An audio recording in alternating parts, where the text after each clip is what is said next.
bonitas, tudo bem? Aqui é a professora Luana Maravilha e hoje, olha só que bacana, nós vamos falar sobre a 8ª competência da prova de linguagens do Enem. É isso mesmo, a prova de linguagens também cria suas questões a partir de competências. E olha só que interessante, essa competência diz o seguinte: compreender e usar a língua portuguesa como língua materna, geradora de significação do mundo e da própria identidade. Então, o que isso significa? A palavra-chave aqui, gente, das questões será variedades linguísticas, a nossa variação linguística. Então, significa compreender e identificar nos textos marcas linguísticas sociais de registro e regionais, né? Identificar os diferentes tipos de variedades linguísticas e como eles fazem parte do contexto histórico da língua portuguesa. E ainda, olha que interessante, também saber compreender os usos da norma padrão, né? Em que momentos comunicativos eu preciso e devo usar a norma padrão da língua portuguesa? Por que existe a norma padrão? O que são as variedades? Por exemplo, é correto o uso de erro em variação linguística? Tudo isso é cobrado nas questões. Vamos entender como isso acontece? Olha só esses exercícios do Enem. Só bonitos e bonitas esse primeiro exercício. Nós temos uma tirinha, né? Professora, a senhora ia me castigar por alguma coisa que eu não fiz? Claro que não, Chico. Ainda bem, professora, porque eu não fiz a lição de hoje. Então, muito esperto o Chico na sua pergunta. Nessa tirinha nós podemos observar que é um personagem específico, Chico Bento, né? Nós já sabemos que ele é caipira e tem essas características informais na sua fala.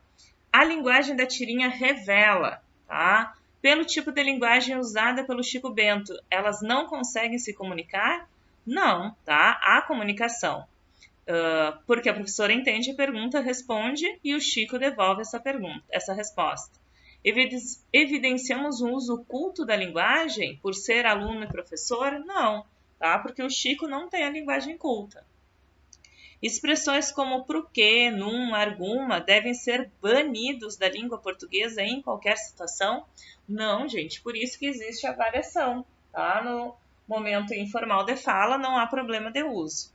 A fala de Chico Bento faz o uso coloquial da linguagem, motivado por diversos fatores, como regional, escolaridade, idade, financeiro, entre outros. Né? Aqui está a nossa resposta correta, exatamente, marcando aí a variação linguística. Não há nenhum tipo de problema com a linguagem usada por Chico, até aí ok, podendo ser utilizada também em trabalhos escolares, requerimentos, aí que é o problema da alternativa, tá? Nesses documentos nós vamos usar a linguagem formal. Segundo exercício, olha só, a escrita é uma das formas de expressões que as pessoas utilizam para comunicar algo e tem várias finalidades: informar, entreter, convencer, divulgar, descrever. Assim, o conhecimento acerca das variedades linguísticas sociais, regionais e de registro torna-se necessário para que se use a língua nas mais diversas situações comunicativas. Considerando as informações acima, imagine que você está à procura de um emprego e encontrou 2 empresas que precisam de novos funcionários.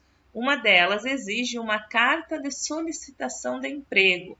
Ao redigi-la você, ao escrevê-la, fará uso da linguagem metafórica? Não, porque é uma carta de solicitação de emprego. Ó. É uma situação que exige formalidade.